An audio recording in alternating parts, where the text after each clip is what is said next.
ক্যারিয়ারের শুরু থেকেই বাছাই করা ছবিতে অভিনয় করতে দেখা যায় অভিনেত্রী কোয়েল মল্লিককে। চরিত্র হোক কিংবা ছবিতে ব্যবহৃত পোশাক, সমস্তটা নিয়ে শুরু থেকেই বেশ খুঁতখুঁতে কোয়েল। টলিউডে অন্যান্য অভিনেত্রীদের মতোই বলিউডে অভিনয়ের প্রস্তাব আসে কোয়েলের কাছে।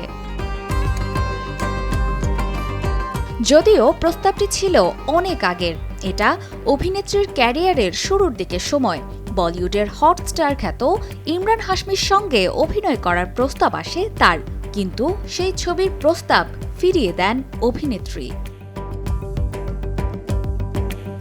এদিকে ইমরান হাশমি পর্দায় কেমন চরিত্রে কাজ করেন তা প্রায় সবারই জানা। ইমরান পর্দায় থাকা মানে নানান দৃশ্যে উষ্ণ আবেদন, এমন একটি ইমেজ আছে তার ক্যারিয়ারে। যদিও সময়ের ব্যবধানে অন্য ধারার চরিত্রে কাজ করার চেষ্টা করেন এই নায়ক, কিন্তু তাতেও দর্শকদের কাছে ইমরান হাশমি এখনও সেই হট স্টার হয়েই আছেন। এ সময়ে ইমরানের সাড়া জাগানো একটি ছবি ছিল গ্যাংস্টার, যেখানে ইমরানের বিপরীতে ছিলেন অভিনেত্রী কঙ্কনা রানাওয়াত। কিন্তু অনেকেরই হয়তো অজানা, সেই চরিত্রে অভিনয় করার কথা ছিল কোয়েল মল্লিকের। টলিউডের এই নায়িকার কাছেই গিয়েছিল ছবির প্রস্তাব।